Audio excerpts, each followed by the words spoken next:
So if you could let real people in, that'd be great. This meeting is being recorded.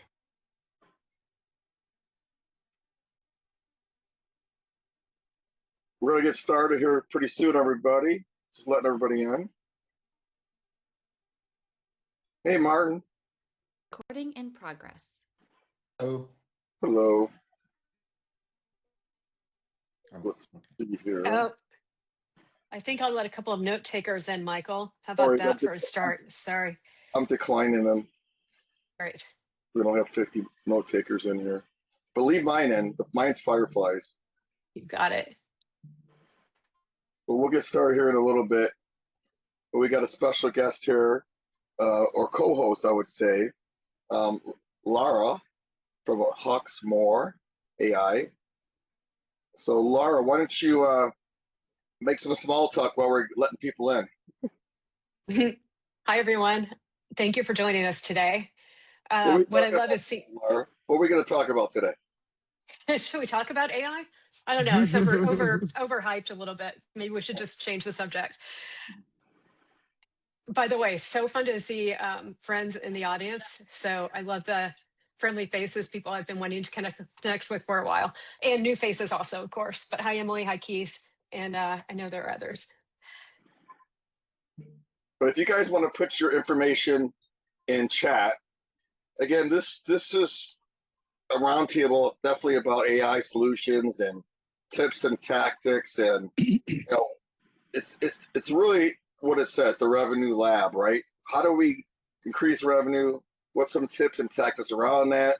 What's Michael and Lara's background and help? And then we want to touch on your background too as well. But what we don't want is sales pitch slapping, any of that stuff. Here's what I do. Here's how I help. Even if you make it sound like you're giving us advice, it's sales pitchy.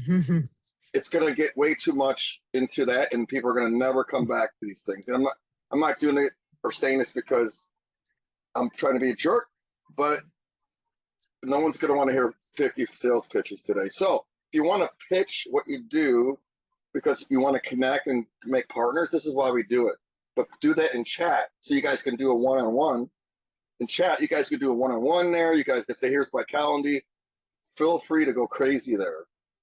But today we're going to really be about what's working, what's not, strategy, tips, tactics. If you talk about things, think about TEDx, right? I know someone that went through this, that did that, and they got there. The storytelling is what makes it interesting versus here's what our feature does, which is pitch slapping, or here's how I help somebody. Lara, do you want to kind of add to that so we make sure that we kind of hit on a certain approach on this roundtable? Yeah, I mean, one thing I like the most in these situations is examples, right? What's really working, and failures it's one of our topics for today, but they're as important as anything else. But I love the real stories. Like there's someone who is invested in a business with two close friends from college that I know, and is working with someone on building, AI agents, because this is their side job, right? And they're figuring out how they build agents so that they can get better traction in this business that they've invested in. And those are the stories that I love to hear, the human side of it, and how are we using AI to really improve areas of our lives or business in unique ways. And here's the agenda that we put into the invite, and I'll put it in chat here. It's one AI win, maybe AI failure, one GTM lesson, one prediction. I'm going to start off because this is Lara and my roundtable. And so we're going to not pitch, but we're going to give you why we're doing this and who we are, because obviously if you control the event, you can be a little bit of self-promo. But I do these things for a living. I do roundtables and masterminds and podcasts and intent data, go-to-market strategies, building a whole Claude coworker around your CRM and your GTM, and just really developing how do you build your top of funnel. So I'm Michael Falato. I've been doing this for 25 years in sales and marketing, AI over the last 5 years. And my information will be in chat, but would love to work with you, love referrals, love to work all together as far as one big happy family. I see people putting their LinkedIn in the chat. Great, but who are you? What do you do? Why are you here?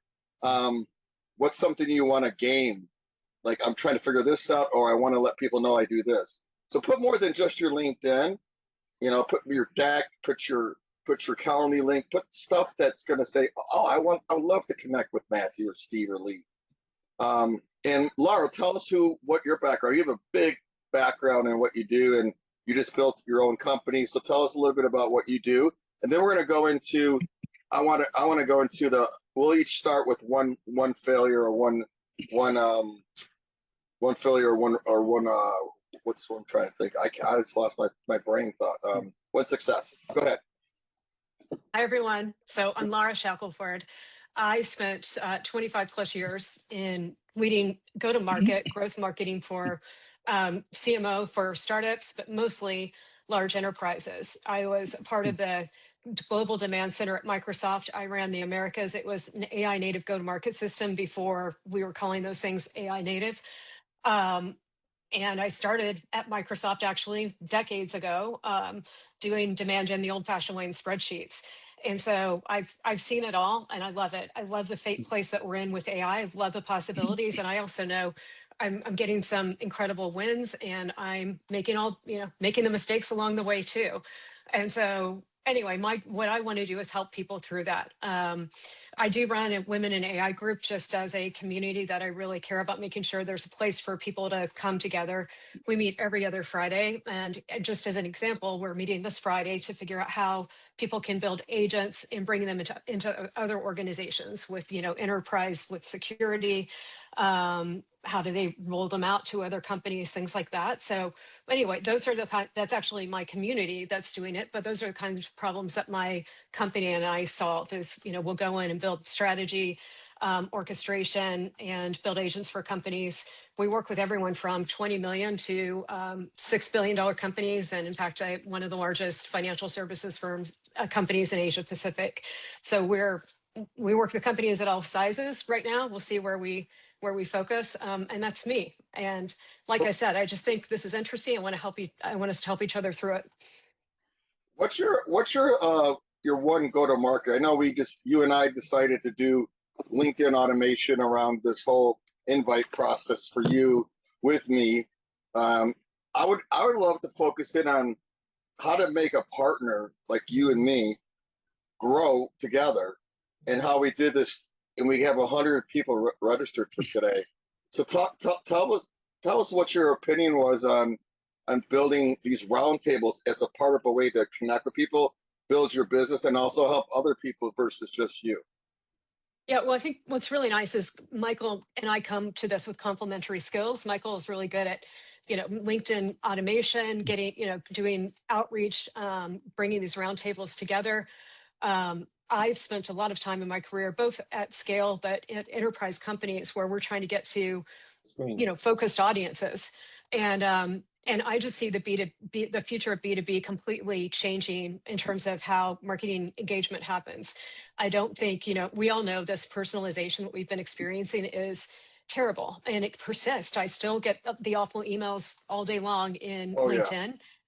Yeah. Right. And so, yeah, the one yesterday that I find I don't respond, I ignore them. But yesterday I got the one that said Lara ? That like I owed someone something, right? Yeah. And I don't think that is definitely not the future. It's not this. I think it's being focused and being even more personalized. Like every lead I've gotten has come to me, and this is the non-scalable version of it. They've all come to me inbound through relationships that I've built, and me reaching out and connecting with people one-on-one because I genuinely care about them, and meeting those people in roundtables or CMO dinners. And so I think, take that and figure out how you manufacture that, and be an individual in how you engage with people.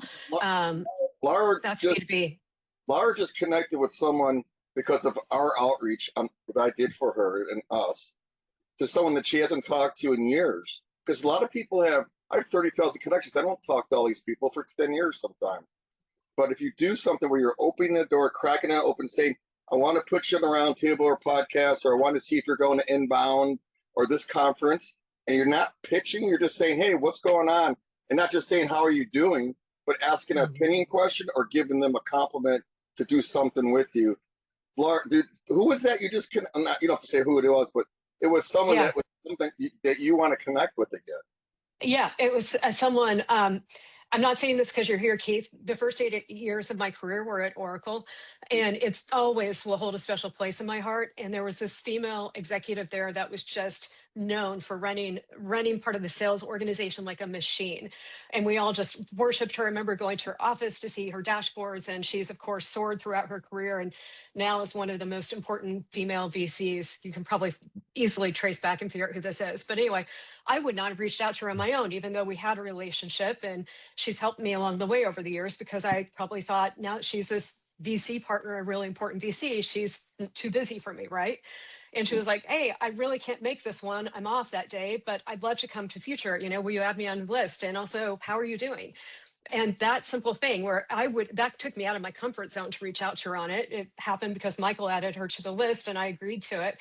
And those are the conversations, but it's that more personalized outreach. And I think taking that risk. Yeah, being very careful how you use AI is very important. You want to make it so that you're not pitchy or not taking something with AI and go, oh, I see that you worked at Oracle. It might be someone that went to an Oracle group and just had Oracle on their LinkedIn, but didn't work at Oracle.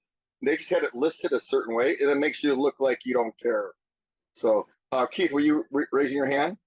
Yeah, just because Lara name checks me. Can you hear me okay?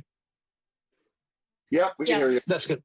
Yeah, so just very briefly, I'm a GVP at Oracle. I run the CX Center of Excellence here. So I'm in the sales, marketing, service domain. I'm not a salesperson. I'm actually in kind of the development organization. And my sales kind of responsibilities around retention and upsell more than new business, which is obviously probably more important than anything else. The thing I want to say is the reason why I was interested in this call is I live in a bit of a fishbowl at Oracle. I speak to lots of customers all the time, but it's all about Oracle large company AI rollout strategy. What I don't know is what the rest of the world is like. And the reason I say that is if you're a big vendor, I think Salesforce is the same, ServiceNow, everybody, we are selling an AI strategy. And it makes sense. It's good. We're being effective at it. There's a huge appetite, but it's all going enterprise-centric outwards. And what I'm interested in, having made a few mistakes as well, which, I can talk about, on a personal level, not on an Oracle level. I'm interested in that. Never an Oracle level. Yeah, exactly. So, so I'm interested in other people's perspective rather than to get out of my own every day and see what other people are doing. I'll kick this off. Mistake I think Oracle made, say, 3 years ago in my area is very early on when we've paid AI apps as a vendor to roll them out. I don't think they were that effective, but it was kind of like an early step. It was a good attempt to kind of get some interest level and so on. There was a huge appetite, but especially in large companies, you have to have a very kind of integrated, organized, signed off kind of big corporate strategy and so on, which I think we now have under what we call Fusion AI Agent Studio. And but that was a mistake early on. I think it didn't work very well, wasn't very functional. It was also too hardwired.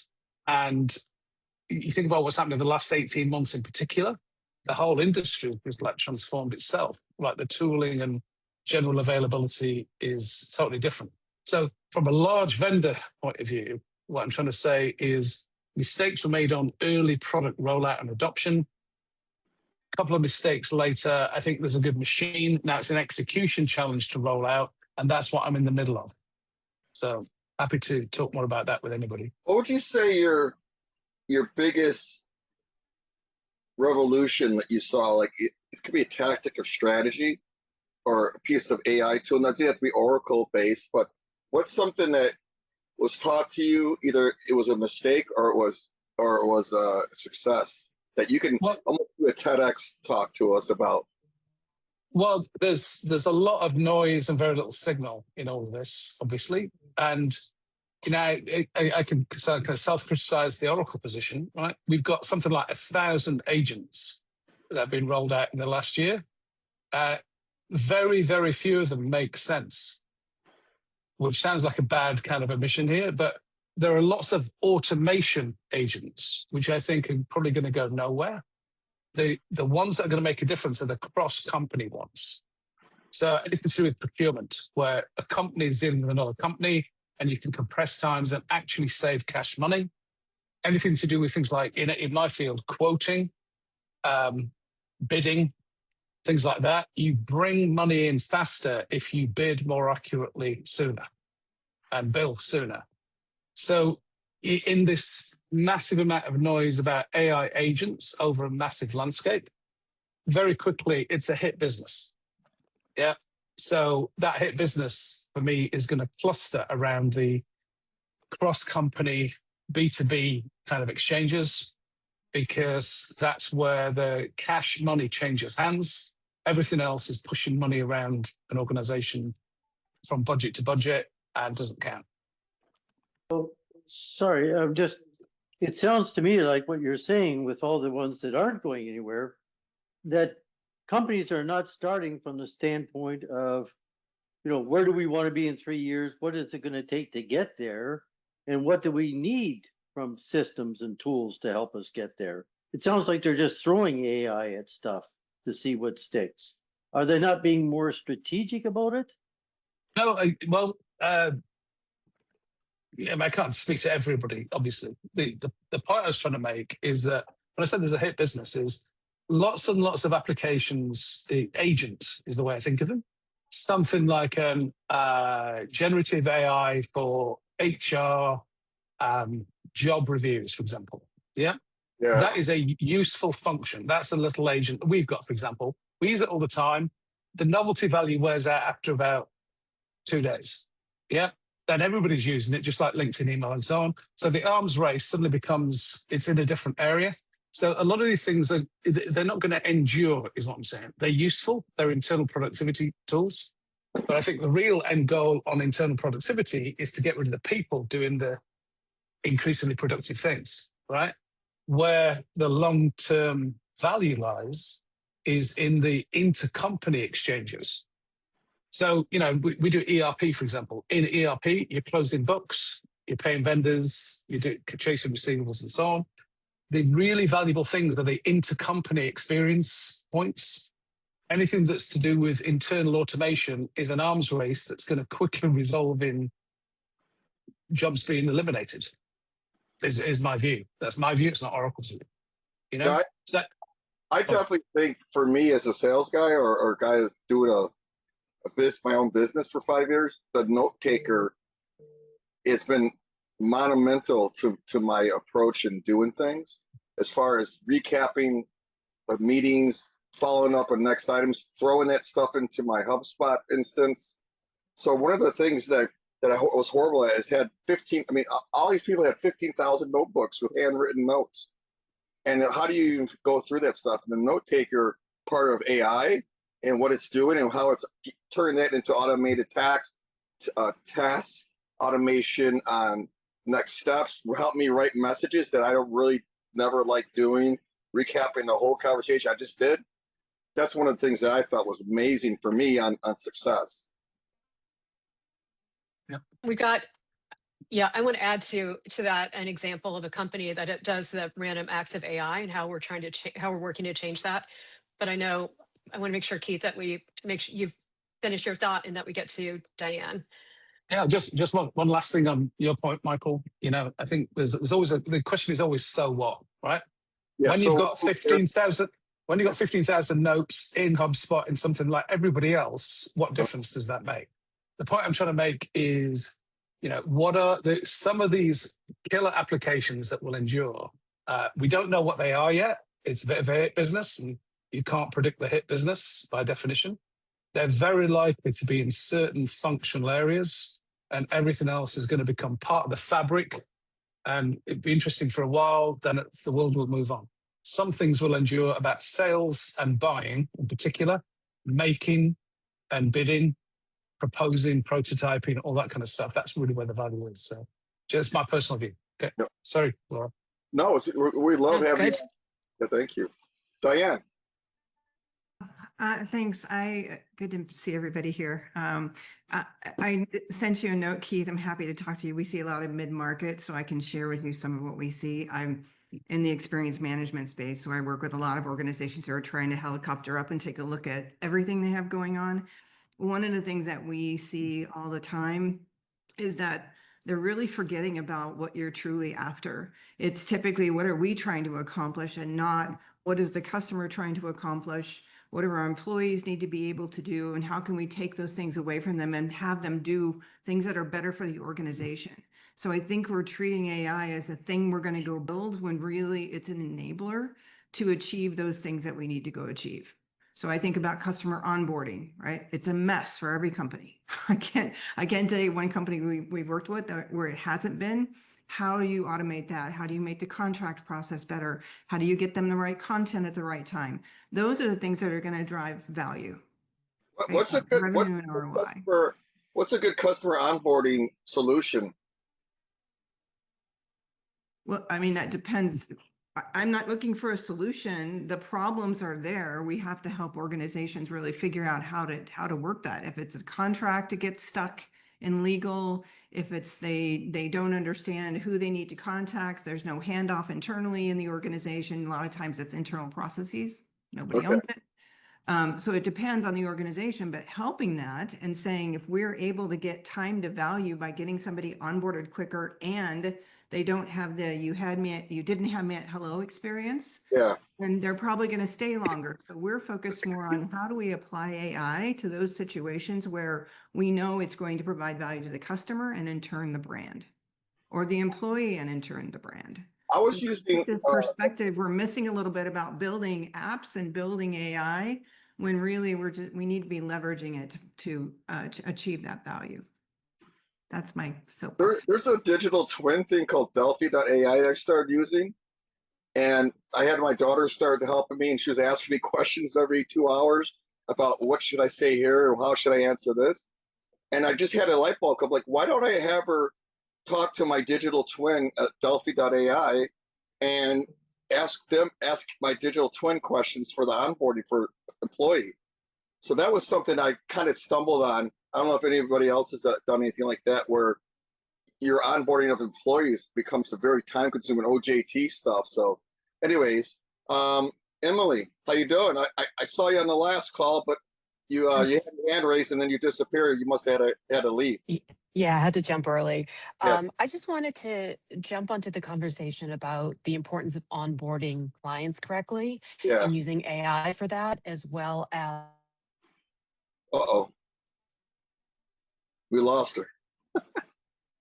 having a back end that is basically automating, this is who you call if you have an issue over the weekend. It can be Emily, we're losing you when you're walking around, I think. Laura, do you want to fill in while we get her back? Sure, Emily, jump in anytime. Yeah. So what I did want to go back to your point, Ted, about the random acts of AI, because I've seen that and it's still happening. One, I'm still seeing. Is that Emily? Yeah, Emily. Oh, yes. You're walking Okay. around. We lost you 3 times. So Sorry. Okay. I'll try to say it here, and then yeah. I'm actually in the office and the internet's wonky, but just want to say about I'm now proposing using AI for our client onboarding because, if the main client partner's on vacation for a week, there are important onboarding emails that can be as simple as like, we're delighted to partner with you. Here's who you contact if an emergency. Here's what we do. That doesn't go out. In addition to that, they need some place where all of their information and conversations is being aggregated that they've had with your company. And when that's not done well, it's the difference between a relationship ending. I mean, those first 6 weeks are everything. And I understand the idea of like building yourself a digital twin, and that's a great start, but you have to realize you have to keep on updating that digital twin. It's not a build it and forget it. Oh yeah, But it's a powerful tool, and I'd say for client retention and building that relationship, that's a yeah. great place to I would start. love. I've been using Claude Cowork for some of that stuff, but I would love, Emily, like if you found a really good way for client onboarding, I think people that sign contracts and then you wait a week to get say, hey, congrats, I'm being a client, blah blah blah. My whole thing is sense of urgency. If I gotta think about like if I just signed a contract for whatever it is, I want immediate attention. What's your Razorfish has been something I've known about for 25 years. Mhm. You want to give a little overview of what Razorfish is doing today, just because it's a pretty big name in the space. I would love to kind of Sure. hear. Yeah. Yeah, absolutely. So we do end-to-end marketing, and we've just been around for 30 years last year. So Yes. really what we do is work with new technologies integrated into a client system, but it's always external marketing. So for example, we'll do end-to-end media, social, brand reputation for like Samsung, who I'm sitting in their section now. So anything that's on digital and usually emerging tech. And are you still in is it Seattle that you guys are based in, or no? We have an office in Seattle, but we are across the US. I'm based in New York.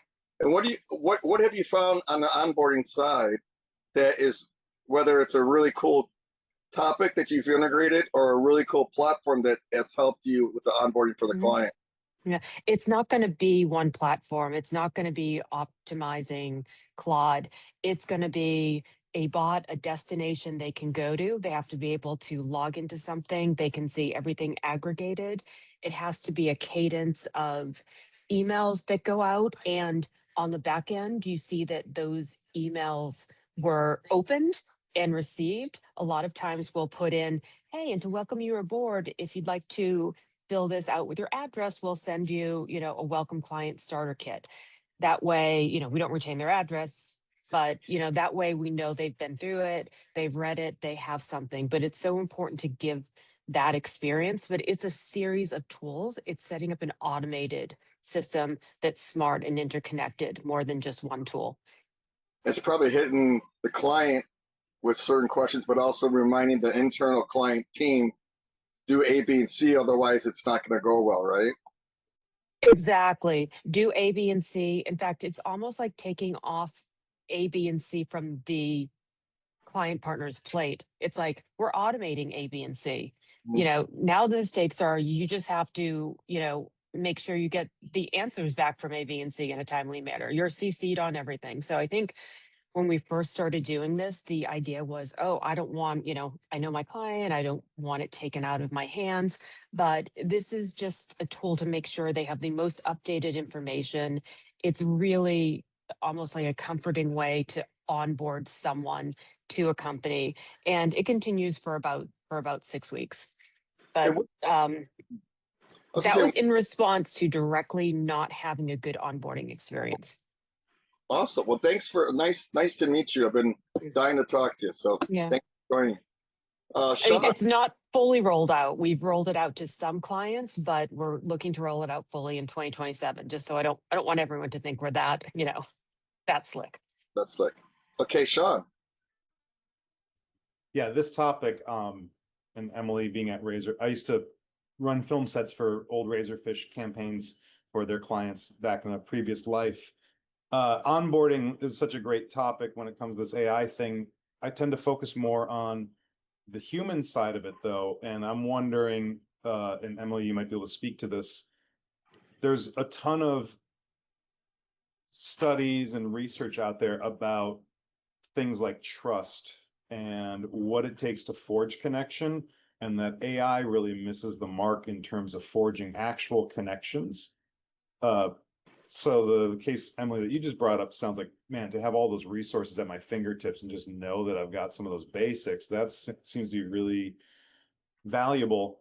But I'm wondering if anybody's having experiences about where they thought they were making gains and they did it at the cost of human connection, and where that, if they found any, here's where it's okay, here's where it actually ends up becoming a challenge, or even worse, a deficit. Sean, I'll weigh back in here. That's exactly the whole point I was trying to make. Onboarding was just an example. If you don't understand where and how your customer wants that onboarding experience to be, they might want it to be all automated and just be informed. But you might lose some ways that you are building that relationship and making the transition from typically sales teams to whoever's going to take it on. The whole point is we need to think about the experience we're creating, what value it is, and then we enable it with AI. Because I think putting a solution in place, that's what we're seeing being the problem. We'll just go AI it like we did digital, and we'll just put AI against it. It'll be fine. I There had was yeah. some study, and I'm going to butcher this, but it was something like they tried to do therapy with people through a few different means. There was person to person, online, texting, but it was a real person, and AI. And surprisingly, there were somewhat decent results if people actually knew that somebody was texting. But once they knew it was AI, a lot of the bioindicators for trust, well-being, connection just went off a cliff. And that's one of those things when it comes to, I think on the organizational side, we deal with the fact that a lot of times the company gets their insights at the exit interview, and not enough care is being put into the actual employee experience and a robust onboarding. So this is where I know I have where's the line between doing some really practical things and where you might be shooting yourself in the foot? If you design for trust, I think that's an important part. Lead with that. If anybody's interested in that, I've got some stuff that I think it came up the other day. Was everybody loves, but nobody wanted to buy. But yeah. Matthew. Hey, Michael. Yeah, no, I on the issue of trust, one of the things that we found, and by the way, I work with a startup called Personalize, and we're trying to build that trust layer. What we found in our research over the last year and a half that we've been building this over the last 5 years is that AI agents that don't have a shared memory or don't have a continuous memory is what breaks this. So I'm sure we've all been on our sessions with Claude or ChatGPT, and it forgets what's in the context or outside the context window from the day prior or even the hour prior. I just had this happen earlier this morning. So one of the things that we're building is a shared memory, a governed memory that basically treats the AI agents as if they're employees and assumes that you're not going to follow the rules all the time. So we're going to make you follow the rules by enforcing governance.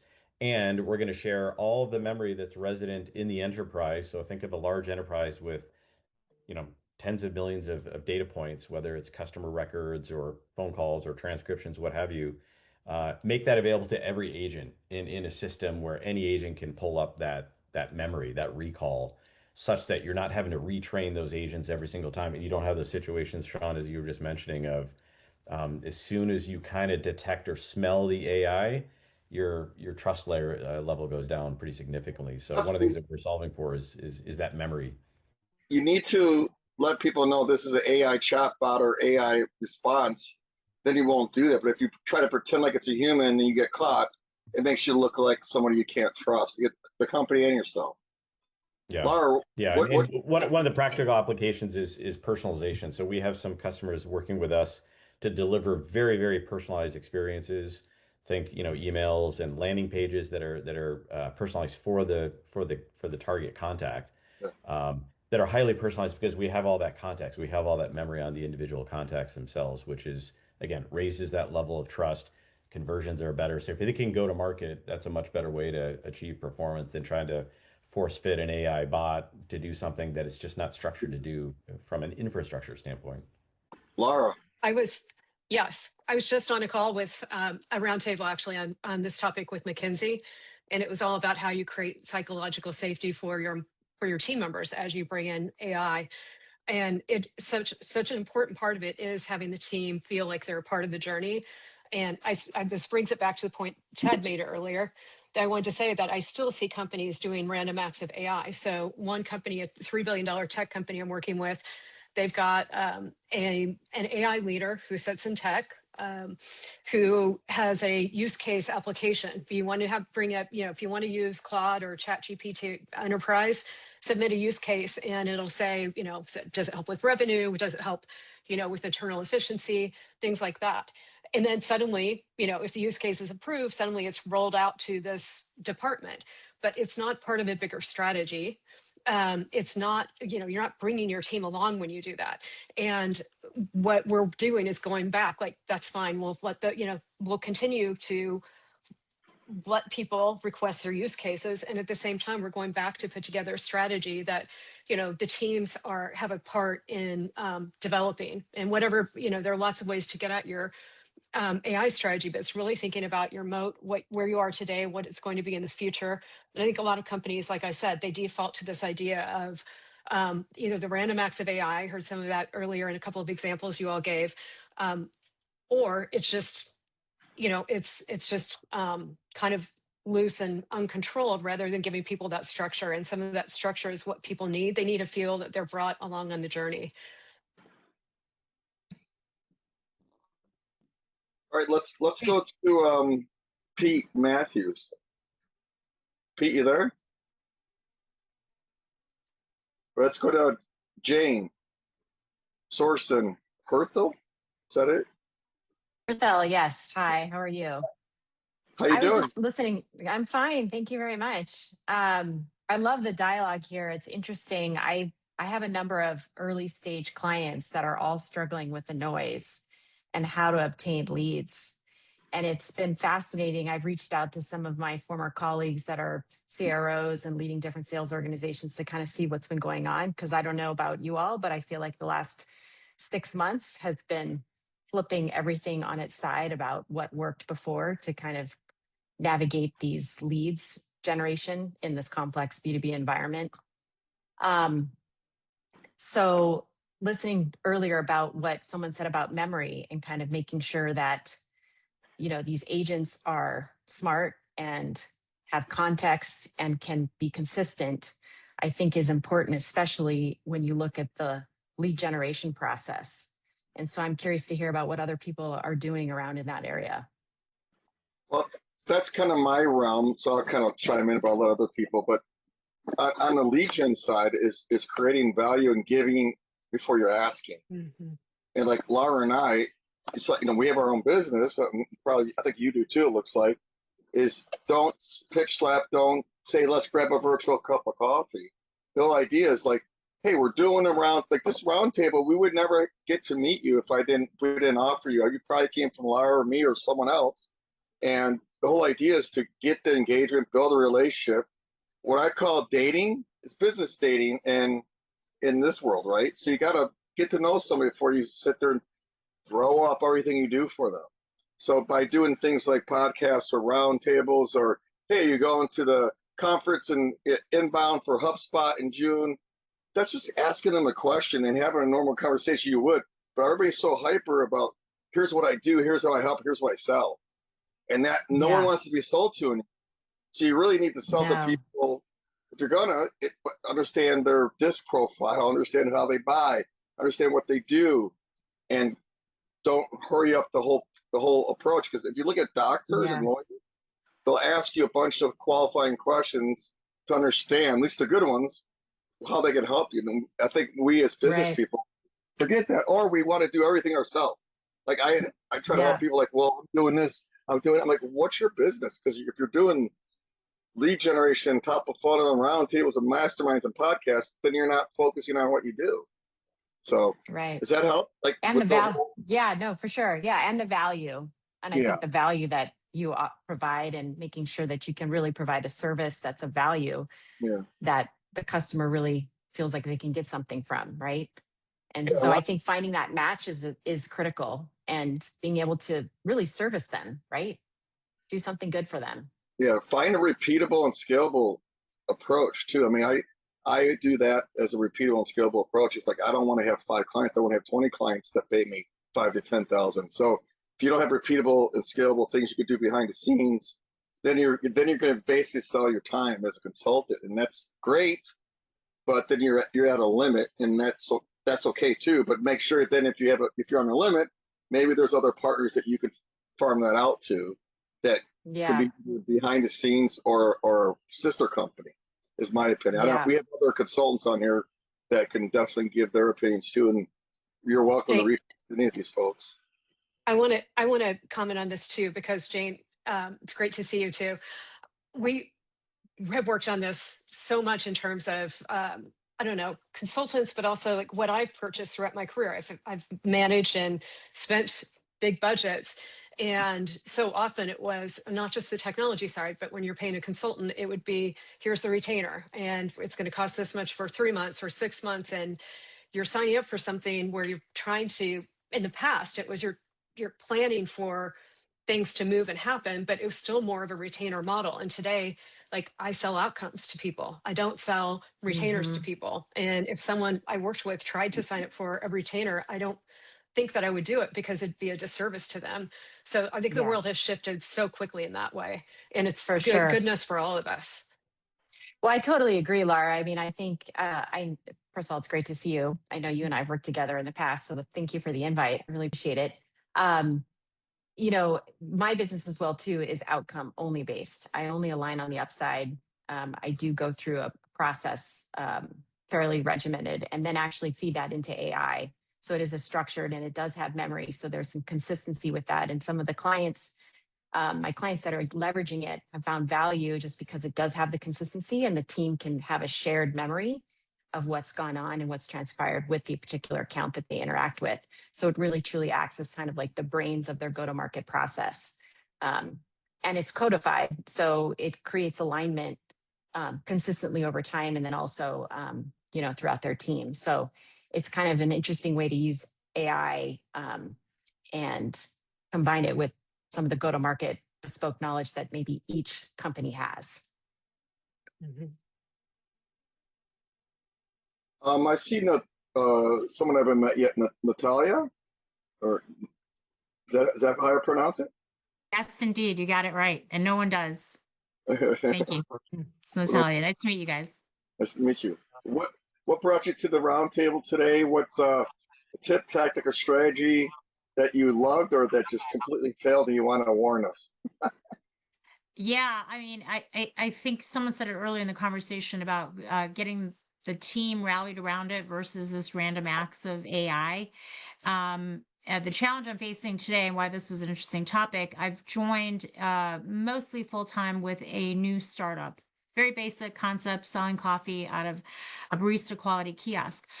But we're rebuilding a business, a whole infrastructure, and the team's not necessarily on board. I'm sort of the only one, like, kind of, I shouldn't say only, but like kind of kicking and screaming, dragging the organization into it. For example, even, you know, CRMs, things like that. We've got to organize very quickly, and part of that is the trust and reluctance. I was the same way, very slowly dipping my toe in the water. Just started using Claude Code. Didn't think that it was, you know, for me. I'm blown away. Yeah, awesome.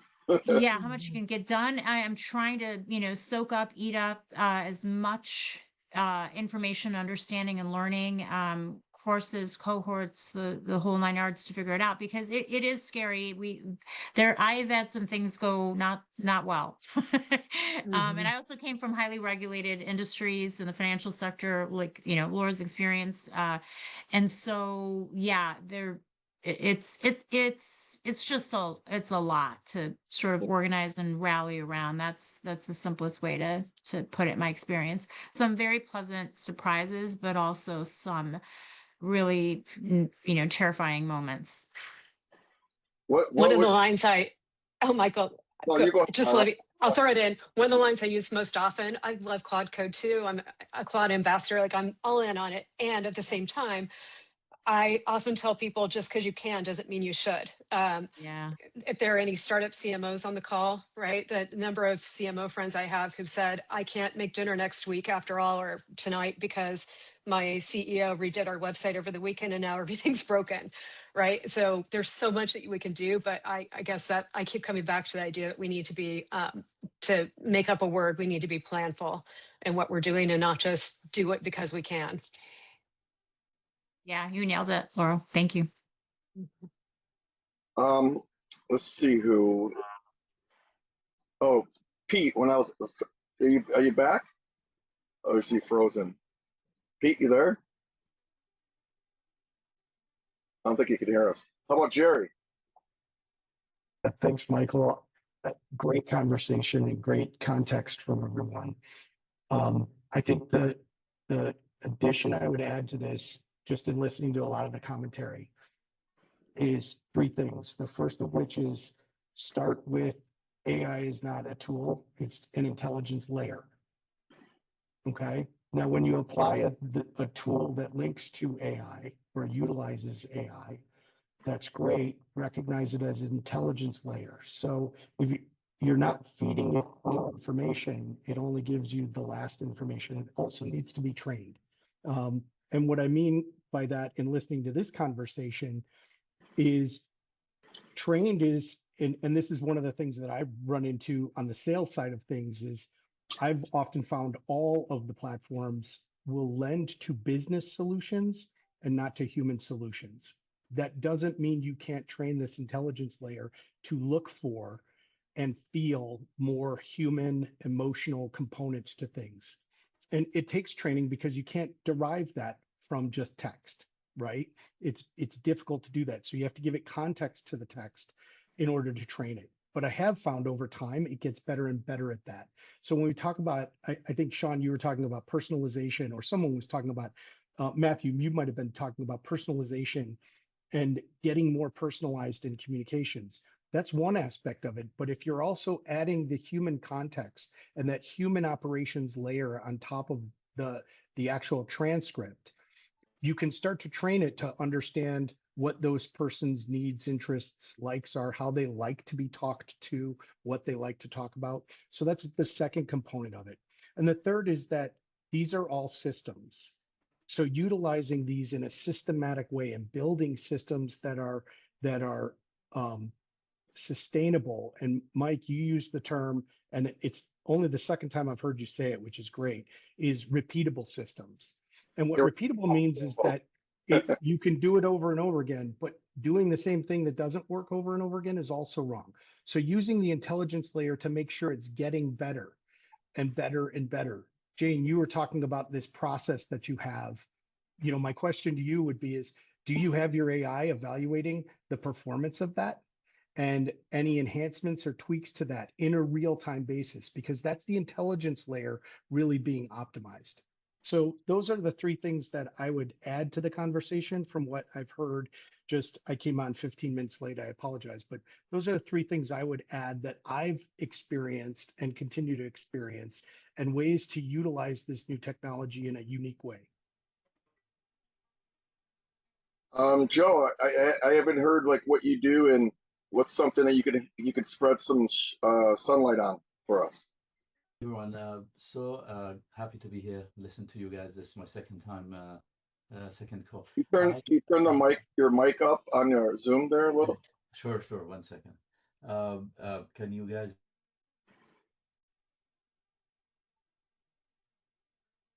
You there? I'm here. I think I have a problem with the mic. Maybe. So you guys can hear me or no? Yeah, we can hear you. It's just low. But go ahead. Okay. I'm gonna raise up the volume as high as I can. Let's see. Yeah, thanks for having. I mean, actually, this is a new microphone, so thanks for having me on the call. Amazing discussion. My focus. I'm a startup CRO, CEO, founder.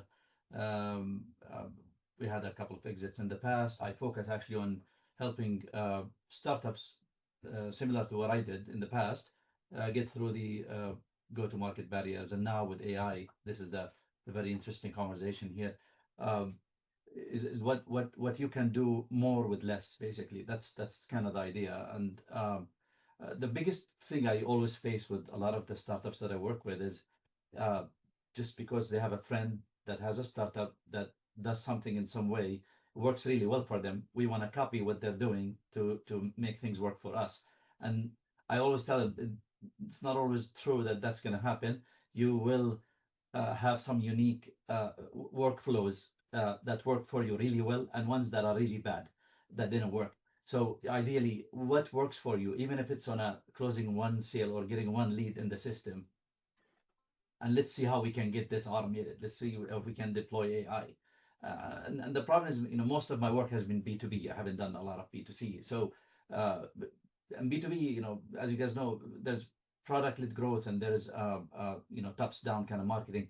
And I tell them, look, some things work for technical audience and some do not. And so you got to find like the balance between quantity and quality with AI. I know with AI, you can do a lot more. You can have one go-to-market engineer probably do the work of 6 SDRs potentially, but then that's pumping thousands of messages. Are these going to all work really? I mean, and Michael, to your point earlier, it's good to let people know that this is actually an AI generated message. It's fine to let people know that, but then if it's really super personalized to them and you know, talks about their background, what they did before, etc. I like those messages. I know they're generated by AI, but and sometimes I read them. And there are ones that are really crappy messages that come in. I just delete. And so and that's what I just advise people that I work with. It's like, focus on what works really well for you, and let's figure out how to automate that and how to build it. And now, of course, with Cloud Code and others, even if there's no such tool, you can basically vibe code a tool that works to your, kind of. So that's what I do. Yeah. I actually took Claude and said, look at all my Fireflies notes, my email inbox, my HubSpot, and any Google Drive SOWs. And where have I left something hanging that it should be on my top 200 list, and put it as a task in HubSpot. There's tons of ways to kind of use, you gotta know how to talk to your Claude or to your AI, and then you can get what you want. But make sure you just make it so simple that a 2-year-old can understand it, because then they'll understand most of the time what you want. But if you make it too generic, you're kind of sometimes rolling the dice. Keith, and then go Matthew. Go ahead, Keith. This might reveal my lack of knowledge as well about Claude and so on, because I've been Codex user. But when you do all that aggregation, what happens to your data? What's the leakage? Where does it go? I'm gonna have someone that I can give you a little bit of background, but I'm not an engineer, or I don't want to spread knowledge I don't have. Anyone want to answer that? Emily, you look like you were shaking your head. Yes. It really depends. If you're using AI like ChatGPT for free, then that is all going to ChatGPT, and for better targeting you and things like that. If you're using an enterprise one where your company owns it and you have a login, then that's kind of firewalled off just for your company. But anything that you're using for free, and sometimes things that you have just a very inexpensive membership to, that what the information that you're putting in there is actually fed into the collective of the intelligence. A great way to start is literally to ask the AI what happens to my data when I put it in here. Just it's most commonly gone. Not gone, but it's used by the bigger forces. Yeah, and I do differentiate between it, because I've got my kind of work account as well, which is locked down endlessly. But on the, it's amazing how much information leaks out. Everybody who's sharing contact detail, customer process, workflow, anything. Most of that in practice for the contractor market is ending up in a learning engine for somebody else to steal your lunch at some point. And if I can add, most tools actually should allow you to delete the data or dispose of the data once the work is done. What the risk with that is, you got to reset, everything gets reset. And so, it's not really doing that. It's still going to be somewhere in there. Yeah, it is. But it's the idea about privacy, because I've dealt with privacy. I come from a deep MarTech and AdTech background. With privacy, at least in the US, let's be clear. In the US, privacy laws prohibit companies from, they have to anonymize the data. But at least to your point earlier, if you use an enterprise tool, then it uses your own data. Then there is a contract, and there is protection that use. When it's free, when it's open, then you're kind of it's a wild west there. I can add that, because when we built our product, I made a choice to have our AI agent be independent across different platforms, because I didn't want to be beholden to one. So I can actually point the agent to Google Gemini or Mistral if I wanted, or Anthropic it runs. And I had to design it in a way, but also make sure that my client's information and mine was private because of the IP. So checking the rules, and my agent actually not only checks to see if each of the agents that I can deploy it on are alive every so often, it sends a canary out, but it also will check the privacy rules because those change over time. And to Emily's point, right? I mean, if you have a paid account and an enterprise account, that's supposedly safe, but there's always that risk, you know, there's always that risk. Here's a question I'll throw, and this is more of a ethereal question, though. As you think about AI, as you think about the aggregation of information in this data, how many unique propositions are there going to be in the world versus what there are today in the future? And my guess is that AI is going to outpace that. IP and it's unique and ownable. Now, would I tell Coca-Cola to put their secret recipe out on in this? No. But a lot, I'd say 70% is not unique and ownable. And truthfully, that's where I think the efficiencies and the synergies that are going to drive, and the operational efficiencies that are going to derive from that 50 to 70%. I think that's where, you know, yes, there is a concern about safety, but I think it's a fool's errand to think that you have to protect everything you're doing because it's so unique in tomorrow's world. I just wanted to thank everybody for coming out. I'm sorry we have to cut it a couple minutes short, but it's 3 minutes before the hour, and I gotta get on another meeting. But I want to thank Lara for doing this roundtable with me. If you guys are interested in co-producing other events using everybody's LinkedIn and connections and doing this, you know, blending everybody's connections, putting your arm around your friend or your soon-to-be friend is a great way to kind of get business and also share collective thoughts. So feel free to reach out to me if you need help. I need to go to market strategy. Feel free to talk to Lara about her endeavors on her new agency. It's really interesting what she's doing in AI. And would love to keep in touch. God bless. Thank you, everybody. Thanks, everyone.